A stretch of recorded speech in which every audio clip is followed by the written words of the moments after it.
Армысыздар, құрметті ағайын, ауылдықтар. Сіздің өтініштеріңіз бойынша сіздерге жалпы ұлттық социал-демократиялық партиясы келіп отыр. Жақында осы 2 апта бұрын Жалтыр станциясында жайылым жерлері мәселесі бойынша келгенбіз. Бұл жерде халықпен кездесіп, халықтың мұң-зарын тыңдап, әкімшілік тарапынан да әкімнің орынбасары болды, осы кісі Руслан Жақсылықович. Сол кезде бір жақсы бір іс-шара өткіздік, кездесу. Енді ол мәселе облыс тарапынан, облыс әкімінің бұйрығымен жұмыс тобы құрылды, рабочий группа. Сол рабочий группа осы 3-4 күн бұрын өтті. Ол мәселені қарастырамыз, оларға жер бөлеміз, береміз, мал жаятын жер бөліп береміз, табамыз деп айтып жатыр. Енді сіздердің тараптарыңыздан бізге хат келгенде, ол кезде сіздердің пай 90 жылдары сіздерге берілген пай, совхоз құлдырады, экономика төмендеді. Енді не істеу керек? Халыққа өмір сүру керек. Әрине де ол жер, ауылды. Мал жаю керек, мал ұстау керек, немесе егін егіп, шөп шауып, солай күнкөріске, сондай енді өмірдің өзі солай бізге алып келді. Енді ол пайларыңыз 2004 жылға дейін өздеріңізде болды. Содан кейін сіздер ТО-ның ішіне кірдіңіздер, жаңағы участник болып, қатысушы, немесе құрылтайшы болып. Енді ТО-лар оның өз бетімен, өз дегенімен сол жерлерді егіп, шауып, сіздерге отчеттарын бермей, қанша шапты, қанша екті, қанша доход түсіп жатыр, оны сіздер білмейсіздер. Ол тек қана сіздер емес, біз қаншама ауылдарға барып жүрміз. Видеодан көріп жатқан шығарсыздар. Солтүстік Қазақстан облысы, Ақмола облысы, Қостанайдан хабарласып жатыр. Қарағандыдан, барлық жерде осындай мәселе. Енді бізбен бірге партияның аппаратының төрағасы, саяси кеңесінің мүшесі Талғат Табысбайұлы. Өзіңіз бұл кісі юрист, заңгер, 10 жылдан бері бұл кісі ауылдың мәселесімен айналысып келе жатыр, консультация беріп жатыр, және кейбір ауылдарға барып, мәселені шешкізіп тұрып, кеткен сәттері де болды. Мысалға пай, бір пайда мысалға шамамен алғанда 20-30 гектар бар, адамда бір отбасында 2-3 пай болады. Соған дивидендтер төлеу керек. Жаңағы жем, бидай, шөбін беру керек, оған қарасты. Қыста жерін жол тазартып, суына келіп, нанына келіп, сондай өзінің обязательстволары бар. Сол жасамай тұрған жерге осы кісілер барып, 10 жыл бұрын, Новокубанка Шортанда ауданында. 12 жыл бұрын.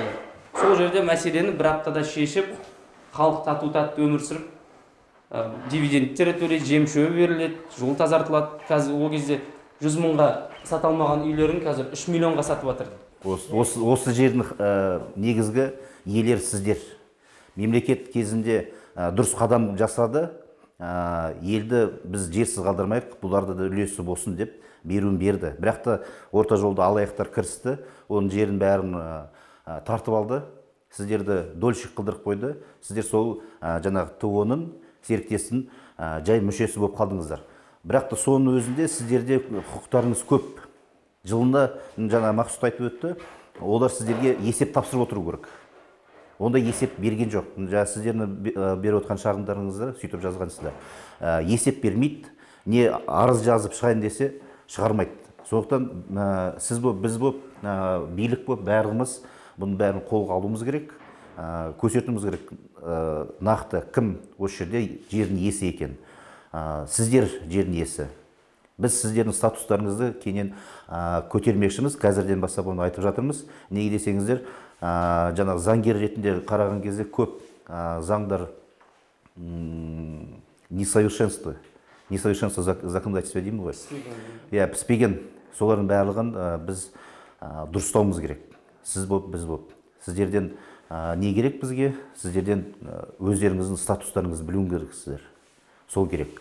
Өйткені біреудің қазанына біреу ас салып бермейді дейді ғой қазақ. Сондықтан егер өздеріңіз өз құқықтарыңызды қорғамасаңыздар, біреу келіп қорғап бермейді. Не Америкадан кеп, не Россиядан кеп, не Астанадан кеп, біреу қорғап бермейді. Сондықтан өздеріңіздер қорғаңыздар. Оған біз бүкіл қолымыздағы бар затты салып, ықтималымызды тигізіп, заңдарды дұрыстап жазғыздыртып, мемлекетті вынуждать етуіміз керек. Акимат қазір мінекей комиссия құрды дейді, жұмыс комиссиясы. Ол да үлкен жеңістік негізінде. Сіздердің барлықтарыңыз қанша пайызда отырсыздар? Бүкіл ауыл болып, сол ТО-да. Пайыз деп айтуға да болмайды, кешіріңіз, вообще жазып қойған ғой. Пайыз деп айтуға да болмайды, 0,000 бірдеңе деп солай жазып қойған ғой. Дұрыс. И санағанда бәлен адамға там 1% шыға ма, 2% шыға ма болмайды. Бүкіл ауыл болып, сіздер 1% Сол біз анда, например, ТО СХП-ға жолда тұрмыз ғой, солай жазып қойған ғой, 86% доляда өзінікі, қалғандарынікі сол. Ол дұрыс сіздердікі. Неге нетпейміз ғой, вникать етіп әйтеуір там бәріне қосқанда там вообще аз. Енді қараңыздар, бұл жерде заң мынандай несі бар. Бір жылдың ішінде сіздер кірген кезде олар есептеу керек еді. Кім қандай мүлікпен кірді, соны ақшалай санау керек еді. Сіздер жермен кіріп отырсыздар. Оны кадастрлық өзінің бағасы бар. Сол бағамен шығару керек еді. Олар шығармады, бүгін де кеш емес. Сол кезде шығармаса да, бүгін де кеш емес. Қазір бағалауға болады, сонда оның 86% төмендейді, 8-ге барады ма, жетеді ме, жетпейді ме, әлде 1% болады ма, бір Құдай біледі. Соны есептетіңіздер, дұрысын шығарыңыздар, сосын ғана дивиденд алыңыздар. Дивиденд алып болғаннан кейін, сосын ТО-дан шыға бересіздер. Көрдіңіздер ме?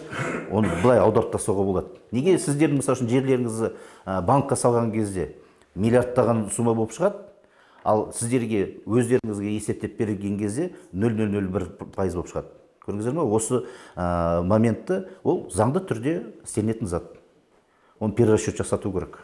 Сол перерасчетті кім жасайды, если директор вообще адамдармен сөйлескісі де келмейді. Бүгін шақырды, келгенде жоқ. Сотқа міне мында ылғи басынан пенсионерлар сондай ғой, жаздық қой біз. Көпбалалы аналар, инвалидтар уже 2-3 рет адвокат жалдап сотқа берді. Уже міне шыны келсе, қазір уже ақшалары жоқ. Мына кісілер айтады ғой, былай қарызбыз дейді, адвокат жалдауға шамамыз жоқ дейді. 3 рет бердік уже. Енді қараңыздар, сотқа шағымдану тек қана сіздердің ғана құқықтарыңыз емес, оған кімде де прокуратурада құқылы. Қазір мінекей общественный еткісі келмейді болған кезде, оларға егер арыз түспесе, олар өз бетімен барып істеуге қақысы жоқ. Көрдіңіздер ме? Сіздер қазір халық болып көтеріліп жатсыздар. Общественный резонанс болды. Әкімшілік оны ескеріп отыр. Сондықтан бұл кісілер ертең біз неге YouTube-қа басқасына қойғаннан кейін, бұл кісілерде уже прокуратураға айтуға полный қақылары бар. Бұл кісілер айтады, мен YouTube каналда шықты, сен өзінің міндеттерін орындамай жатсың. Неге халық 14% отыр? Бүкіл халық бүкіл жермен кірген кезде 14% болып отыр. Сондықтан осының бәрін тергеп, осыны сотқа жеткізуді сұраймын деп бұл кісілер жазса, прокуратура уже араласады. Ол міндетті түрде араласу керек, және істеу керек. Ол кісілер шақырған, неге демалысқа кеткен, отпускқа кеткен екен, сондықтан келе алмады. Жолы осындай. Сол кезде сіздер пайларыңызды, дивидендтеріңізді алған кезде көбісін аласыздар.